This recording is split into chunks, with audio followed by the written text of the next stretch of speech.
All right, Mr. Terrell, I'm glad I caught you, man. Look, I just got this flyer in the mail. It's from Useless Carreras, right?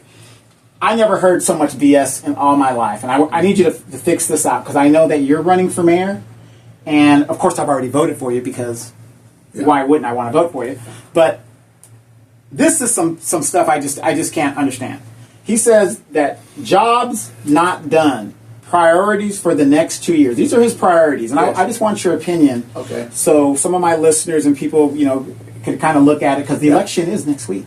Yes, sir. All right. So he says these are the priorities for the next 2 years. He wants to prioritize public safety. He says by investing the funding needed to further reduce crime, improve response times, and ensure the long-term safety of our entire community.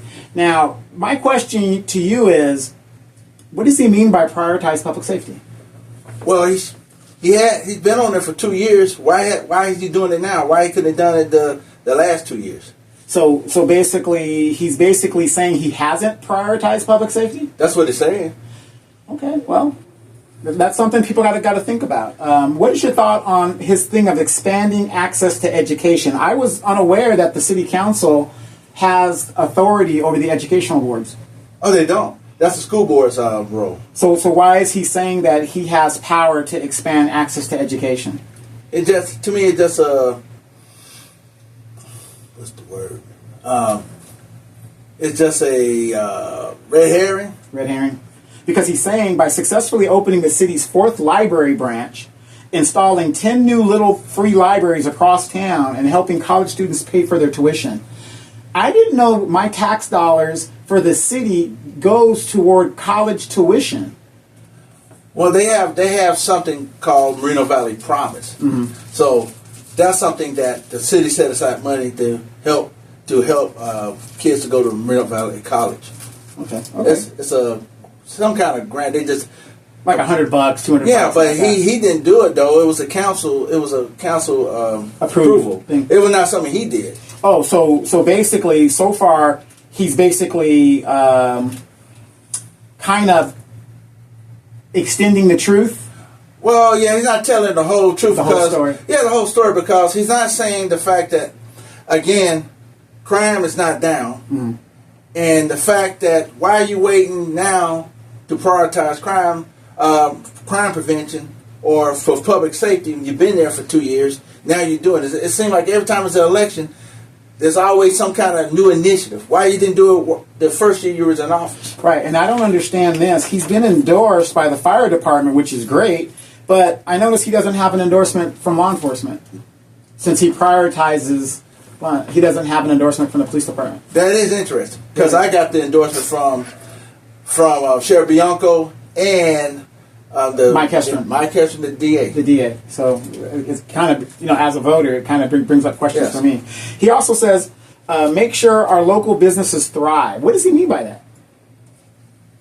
I have no idea. I had no idea government is in the business of putting their thumb on picking and choosing who are winners and losers. No, they're supposed to make the environment conducive for competition, for business to thrive. Okay. Yeah, because he says here, by prioritizing the needs of our growing city, expanding shopping and dining options to the Merino Beach and Nason corridors, diversifying our local economy, and making it easier for small businesses to flourish. Word salad. He didn't say anything. Well, what is that? It's word salad. Well, yeah, it seems to me it's always fluff, bland stuff that people, if you don't do your homework, you'll fall for the okie doke. That's what I call it. Okay. And last but not least, he says here, fight the housing and homelessness crisis by using federal and state grants to tackle homelessness and ensure we continue building housing options that are affordable to our residents. Last year, the city of Moreno Valley received a pro-housing designation from the California HCD. What does that mean? Well, the word salad again. Because why are you waiting 7 years when you've been on the council to tackle homelessness? And plus, homelessness has gone up by 12.4%. Mm-hmm. So why are you doing it now? Why are you waiting so long to tackle? You don't have a comprehensive strategy to tackle homelessness. You don't have a real homeless outreach team. you don't have a navigational center even thought about. Well, could the reason why that is because Moreno Valley's mayor is ceremonial. And he doesn't really have to come up with ideas. He just has to run meetings and approve what Mike Lee and the city staff brings to him in regards to projects and things of, like infrastructures and jobs and things like that. That's how Moreno Valley city government works. Yeah. Now, if we were like Riverside, where they have an executive mayor, it would all be on the executive mayor. But he's acting like, when you're unemployed, he's acting like he's a strong mayor. So what is your thought on that? Well, like you said, it's a ceremonial position. It's how you make it out to be. If you don't have any new ideas, you'll take credit for things that the council that you voted on and saying it was your doing. As you said before, when it says we, why use we instead of I? Again, you're using what you approve as something that you accomplished, but you didn't accomplish much of anything. I'm just speaking real about it. Right. Because you have 7 years to tackle homelessness. You didn't tackle homelessness. You didn't come up with any strategic plan to really address homelessness other than giving money out to nonprofits. So to me, that's a whack-a-ball approach. Well, and I see where you're coming with that, but as somebody who's been a long-time resident here, somebody who's politically involved in the community, I'm very active in the community. Yes. Well, not very active. I'm active in the Edgemont area. But, you know what I mean? I'm not your average citizen, right? Yes. I went through this flyer, and in 2 years of being the mayor, there is nothing in this flyer, in my opinion, that says what he specifically did. So what are you going to do that's going to be different than what this guy's didn't do? So. Well, one of the things I'm going to tackle is homelessness by working with the city and working with nonprofits, working with the county and faith-based to come up with a comprehensive strategic homeless strategy so we can effectively tackle homelessness with performance measurements. And to see how our programs are currently working. We haven't looked to see how our homeless programs are working. So I want to see if there's any performance management. Do we need to retrain our staff? Do we need to collaborate with other cities? That's some of the things I want to do. And another thing I want to do, when we look at diversifying the economy, you see the shirt I got on to Moreno Valley College?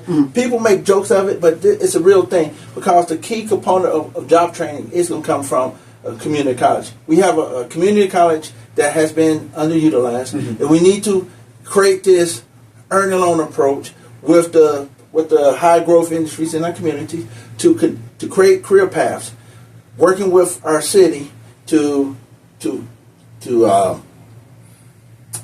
gain a curriculum so when a resident goes through the program, they get trained for 4 hours in the classroom, 4 hours on the floor, then they'll go into a job that gets a certificate.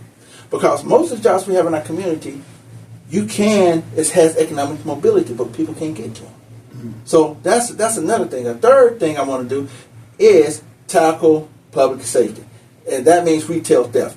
And my idea to come up is an organized retail suppression retail team, and also too that add more drones and also hold more people accountable in our community. We need a community where we hold people accountable for breaking the law. Because the thing is, if you don't hold people accountable, you have lawlessness. Right. And because of Prop 47, we have a lot of lawlessness in this community.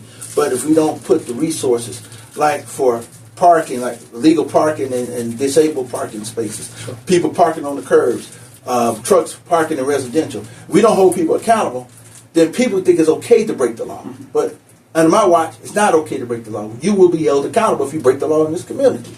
And I will put the resources to make sure that it happens. Okay.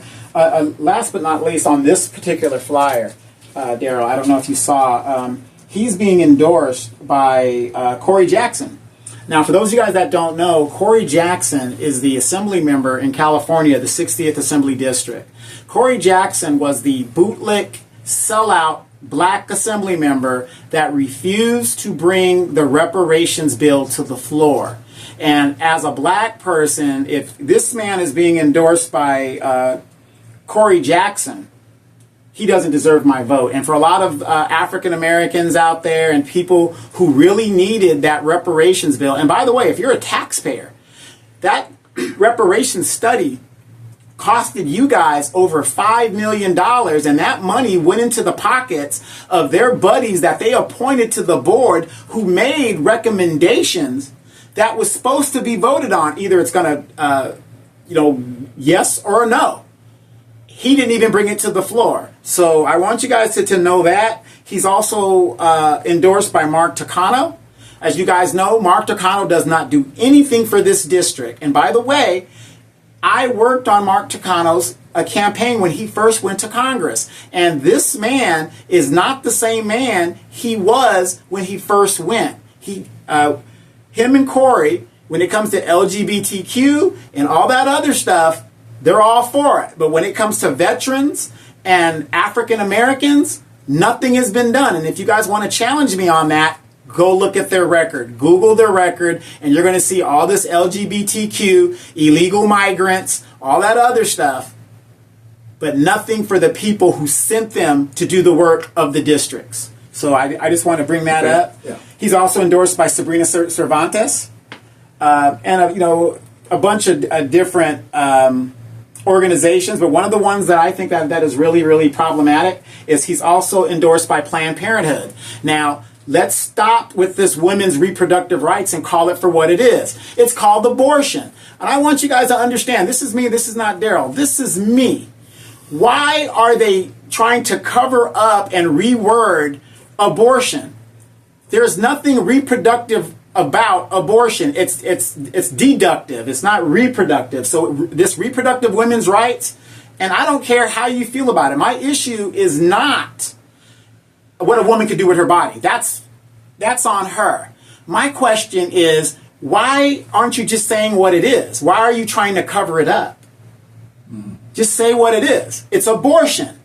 But you want to say women's reproductive rights. What about abortion is reproductive?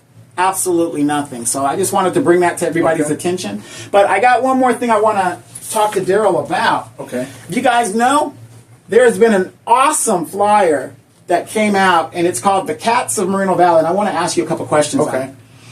And it's and this is a flyer that came out by Hector Diaz, which is one of your opponents. Yes. And it's very unusual. It looks like a comic book. It's very well done. This is one of the ones that's, it got my attention, and I thought it was really, really unique. But he brought up some good points here. The Cats of Moreno Valley. Mayor Cabrera, and I just want your thoughts on this. Okay. Mayor Cabrera cast lone vote to ban life-saving police canines. And that was in April 4th, Moreno Valley City Council 2023. Is that true? Yes. When he voted against the resolution that was to support, it was to be against that bill by Corey Jackson. Mm-hmm. So he voted against supporting the resolution that was against Corey Jackson's K-9 bill. Gotcha. And so Corey Jackson also wanted to take the K-9s away from the police. Yes. Yeah. So the same Corey Jackson that stopped reparations. Yes. So these people are anti-law enforcement, basically. Yeah, basically that's what it says. Oh, wow. Okay. Wow. How many of you guys knew that? It also says here, Moreno Valley appoints new city council member over attorney's objections. And this was in the Press Enterprise October 20th. This is the silent, it wasn't even a silent coup. It was in-your-face coup of LaDonna Jemison. If you guys will go back and look at the archives, I think you were there, Daryl. Yeah. I was there. A lot of people were there. And it says, naming LaDonna Jemison to the council was not on the Tuesday, October 19th agenda, potentially opening the city to a lawsuit, which it did. Mm-hmm. That would probably be deemed a Brown Act violation, the interim city attorney says. Jemison disclosed that she was a felon and having been convicted of embezzlement. I'm saddened to hear that the council member Marquez and Cabrera disregarded our city and state laws to make an appointment and impose their will on the people of District 1, which is my district. Mayor Cazares, wrote in an email. What is your thoughts on that? Is that true, or is that just something that's just a rumor? No, it's true. Yeah, I mean, the bottom line is he didn't listen to expert advice Legal from our advice. city, legal advice from our city attorney. So I mean, the bottom line is he should have listened to what the city attorney is when he gave the advice, and he should have just not do it. He told him not to do it, and he did it anyway. Right, but how can you appoint somebody when you only got 2 people? You don't even have quorum. Well, that's what I'm getting at. It goes back to having a city attorney that knows what they're doing, and giving, that's what they're supposed to do, give legal advice to the city council on issues like that. But what I'm saying is, don't council members go to an ethics training? And I think that is one of the things they explain what a quorum is. Yes. And if you only have 2 people there, he should have known. He should have known. Hey, we ain't got. Well, yeah, that's the authority. That's basic 101 council member stuff. Right? Yeah, that's the bottom line. Just like you said, because you go to these ethics training, they tell you what the Brown Act, what the Brown Act violation is, what it takes to have a quorum, what it takes to how many people you need to pass ordinance, resolution, to conduct the meeting. Yes, and also it's a city policy that says the same thing about spending money. But the bottom line is he didn't listen to legal advice from the city. Right, but outside of that legal advice, there was only 2 members there. Yeah. So he should have known right there, hey, we don't have the that's what I'm authority saying, to do anything. Because it goes back to the ethics training. Like I said, if you listen to what they were saying, he knows better than that. And that's the problem I have with him, that he knows better than that. He knows better that when you have a city attorney, you should listen to what the city attorney, what they giving you, because they're giving you good advice, legal advice about the proceedings of a city or how you appoint someone. And that's the problem I have with him, because he doesn't want to listen to people that know more. That's why you pay him the bucks, like you said. Right, exactly, absolutely. Last thing that Hector brought up, and Hector's a friend of mine as well. Moreno Valley rescinds the council appointment after getting a letter from DA. That would happen in November 14th, 2021. The Moreno Valley City Council has rescinded its controversial October 19th appointment of LaDonna Jemson to fill a vacancy, effectively removing Jemson from the governing body of Riverside County's second largest city.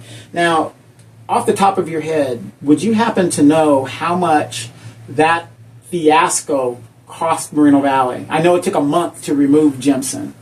I mean, I know the Palomarises sued. Yes. And anytime you go to court, it's going to cost some money. Yes. So my question to you, as mayor, are you going to listen to legal advice and abide by common sense standards of what a quorum is and all this other stuff? Because remember, you guys work for us. We don't work for you. You work for us. Well, that's what we do on the planning commission. On the planning commission, we abide by the same rules that city council. So going into being mayor, I understand what the procedures are, and I will listen to, as I always do, listen to the city attorney's advice about legal matters facing our city. If it means how you operate a meeting or how to appoint someone, I'm gonna listen to that city attorney, because he's the expert, or he or she is the expert. Yeah, or the legal. The legal. Their job is to keep us out of litigation. Yes, and if he's telling you that, then you need to listen what he says and follow what he says, his advice. And that's what I think being a mayor is all about, is listen to what other people have to say.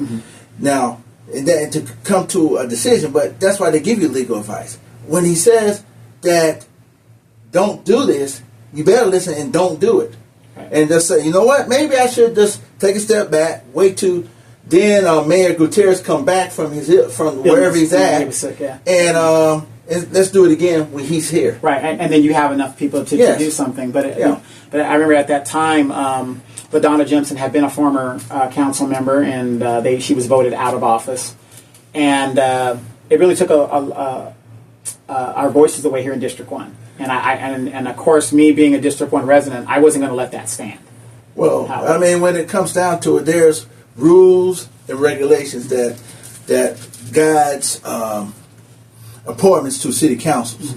And the thing is, you should know, because if you're a former council member, then you should know what the rules and regulations are. She should have never accepted it. She should have never accepted it. But yet she's the most educated and ready on day one. Yeah, and these are just facts, people.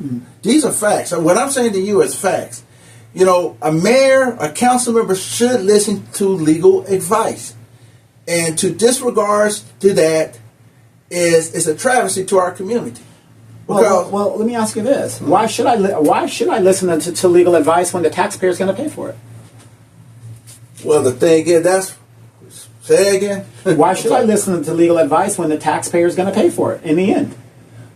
Well, yeah. I'm indemnified it, then it's going to happen to me. The taxpayer is going to pay. If I made a mistake, so what? The taxpayer is going to pay. Well, I think in some cases, people that do these kind of lawsuits or should pay it back personally. Yeah, you would think, right? Is that something that we can write into the bylaws? I mean, if you become mayor, can you do something? Because we've had a lot of corruption here. We've had a lot of corruption. So as mayor, why hasn't any other mayor, seeing how things have happened in the last 10 years, why hasn't any mayor or any council member come up and say, you know what, this ramrodding and these things and people just doing what they want to do, nobody has issued executive orders. And I'm going to say this, well, not executive order, but no guardrails. Yes. Democrats right now, and I'm not trying to bash the Democrats or anything like that, they're worried about Donald Trump. If he gets in there, you guys have heard the rhetoric. He gets in there, he's going to be a fascist, he's going to do this, he's going to do that. I'm not a Republican, I'm not a Democrat. However, why haven't we asked ourselves if the Democratic authority right now in power actually believe that? Why haven't they written new laws to subjugate the chief executive of the United States? Well, if you turn the question upside down and talk about a city, Scott Heffernan had a good idea about an ethics committee, and which we used to have. Yeah, and we should reinstitution it right now. I think people. He had a good idea, and I think we need that right now. A committee like they have in the city of Riverside. A lot of cities have that, so people can bring ethical. Alleged charges to this committee, and let's filter out and see what's legit and keep going. But you need some more transparency. Right, but the reason why you get rid of the ethics committee is so that you have less eyes looking at you and what you're doing, correct? Yeah, but I think as mayor, I'm going to advocate for ethics committee. I don't know. Why do you have to advocate for it? If you're the mayor, just make it happen. Well, we have to go. It doesn't work like that because in our form of government, you have to first propose it, and it has to get 2 people. I think it's 3 people. Sure. But you have to get it onto the agenda to have a vote on it. Right, but aren't you as the mayor, you have the power to put what you want on the agenda? Because past mayors have done that. Well, they took the power away from the mayor to do that because it takes, I think, 3 people to put something on the agenda. Right. So it's not like that anymore. It used to be, I think, it used to be 2. Now it's 3 again. So the thing is, I got to get 3 people who will put this on the agenda so we can vote on it. Okay. That's how it works. It'd be ideally if we was a charter city that we could do things like that. But since we're a general law city, we have to follow state laws that's govern municipal affairs. Okay, got it. So there you have it, you guys. Daryl Terrell. We're here to chop it up real quick, and we're going to be right back. We're going to talk about, we have a week to go, we're going to talk about real quick what is going to happen in this last week. Stay tuned.